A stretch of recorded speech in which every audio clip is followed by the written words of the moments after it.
Tenemos en línea al doctor Farini Dugan, Tomás Farini Dugan, que es quien acaba de pedir en estos días la indagatoria, bueno, pidió en su momento, denunció a Nicolás Maduro y el régimen chavista, y el año pasado había solicitado la indagatoria de Nicolás Maduro por violaciones a los derechos humanos, y creo que es una de las denuncias que más solidez jurídica tienen.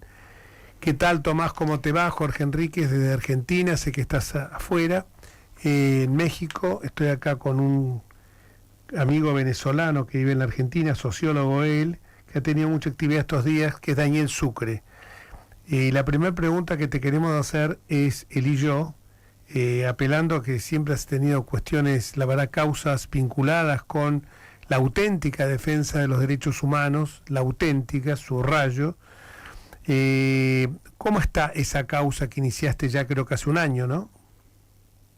Jorge, ¿qué tal? Muchas gracias por llamarme. Sí, efectivamente, hace 2 años. Hace 2 años. Con motivo del intento de la invitación del gobierno argentino a Nicolás Maduro, a Ortega y a Díaz-Canel en la cumbre de la CELAC a la Argentina, decidimos con FADR y con FAD hacer esta denuncia en contra de los tres, porque las tres son dictaduras claramente dirigidas, cívico-militares, dirigidas a imponer, digamos, su dominio de la fuerza, violando derechos humanos de manera sistemática. Esto no lo digo yo, lo dicen desde el informe Bachelet hasta acá todos los organismos serios de derechos humanos.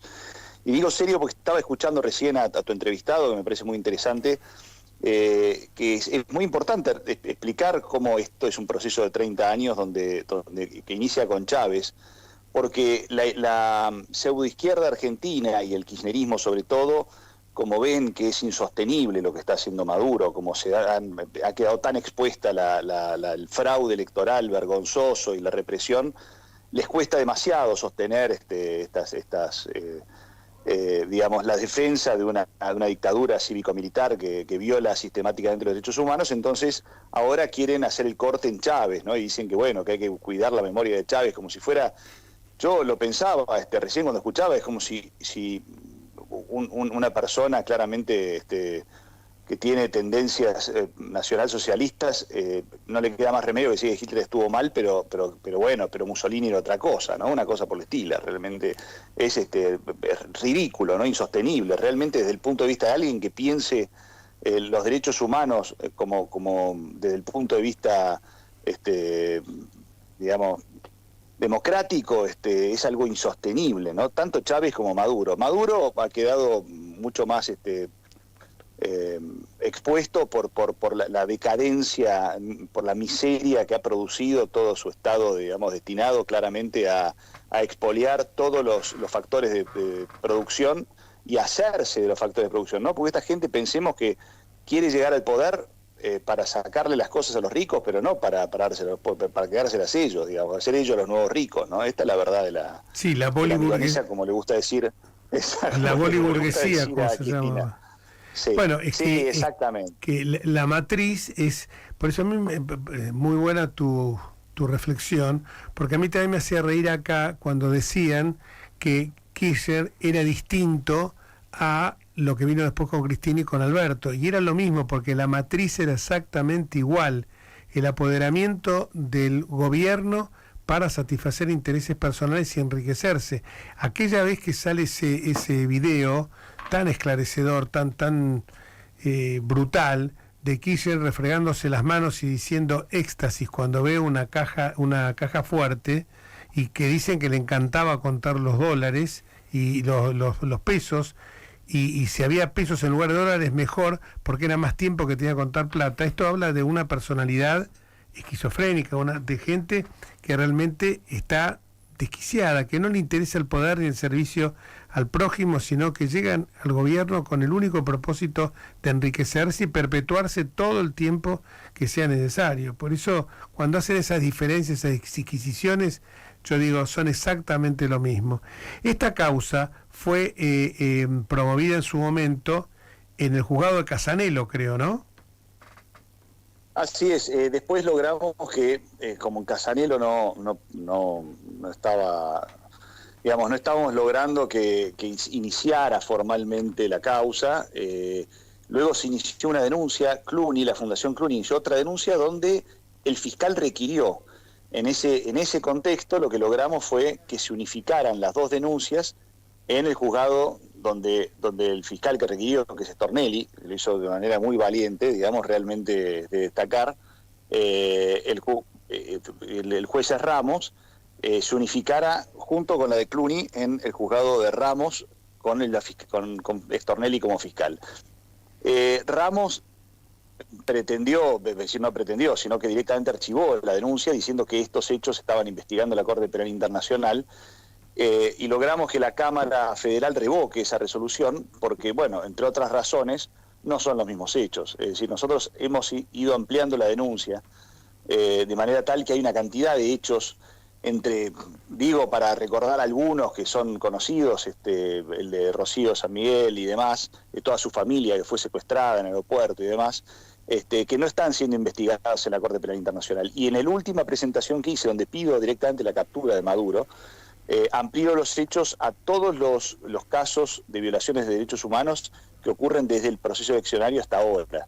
Tampoco están en la Corte Penal Internacional, de manera tal que, digamos, queda claro que Ramos es juez que debe juzgar porque los hechos no son los mismos, por un lado, y por otro lado, reclamo nuevamente que se llame indagatoria a Nicolás Maduro y a todos sus acólitos, por una sencilla razón. El Código Procesal Penal exige solo que exista sospecha suficiente para llamar a alguien indagatoria.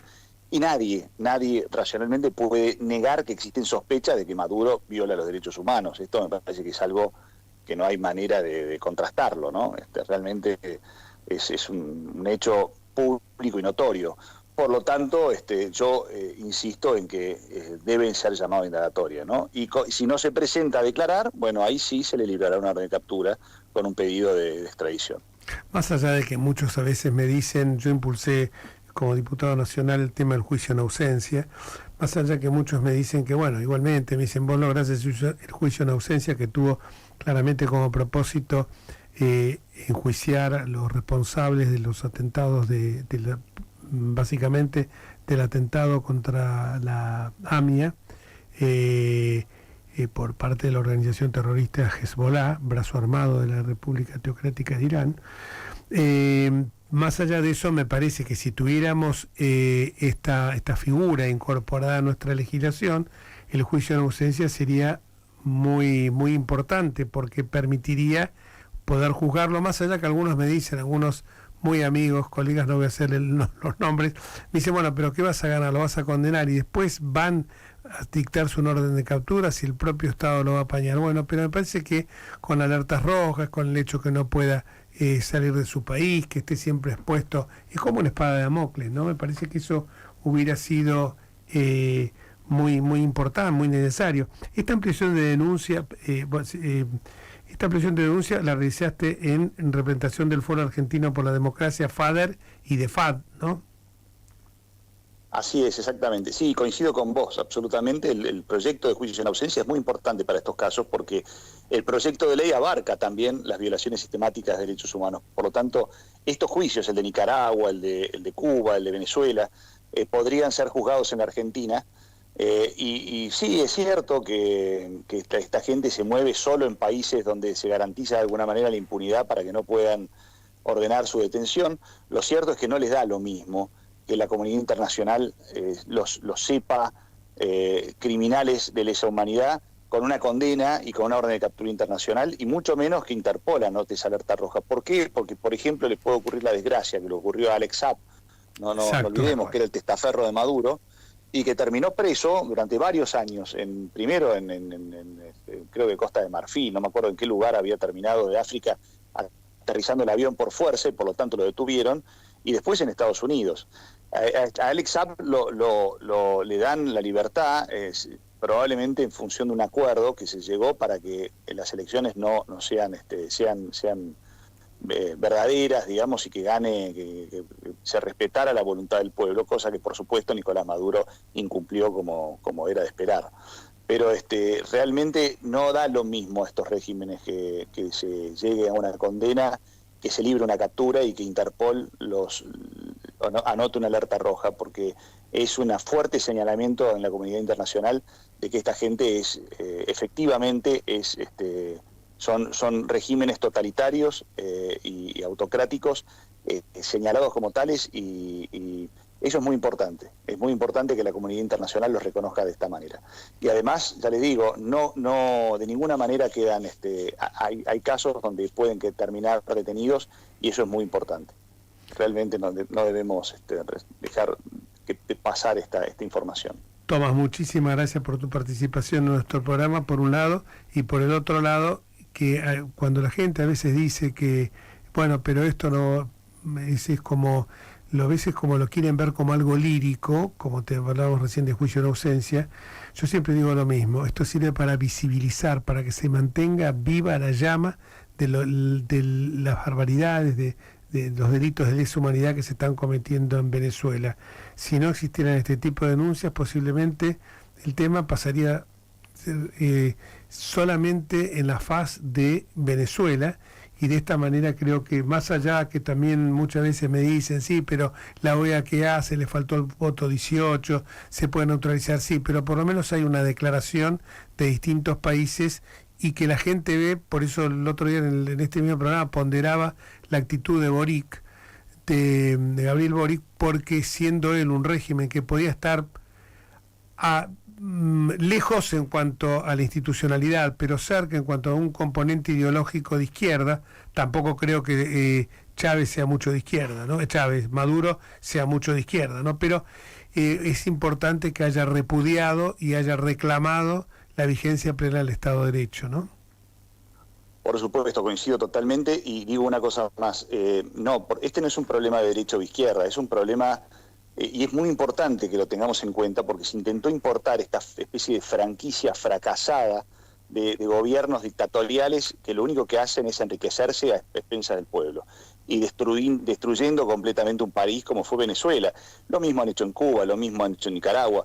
Esta franquicia fracasada no tiene nada que ver con la izquierda o la derecha, tiene que ver con si uno es republicano o si está en la vereda del frente. Y es muy importante que eso quede claro. Eso hay que puntualizarlo siempre. Lamentablemente a veces se etiqueta a la gente y entonces decís esto, lo que es malo de izquierda, lo que es bueno de derecha, y en este caso, como muchos otros, no se trata de izquierda y derecha, porque creo que siempre es bueno rescatar que distintas visiones de la vida política pueden dar un aporte. La democracia es saber convivir en la discrepancia, ¿no es cierto? Así que muchísimas gracias, Tomás, por esta participación. Siempre es un gusto escucharte.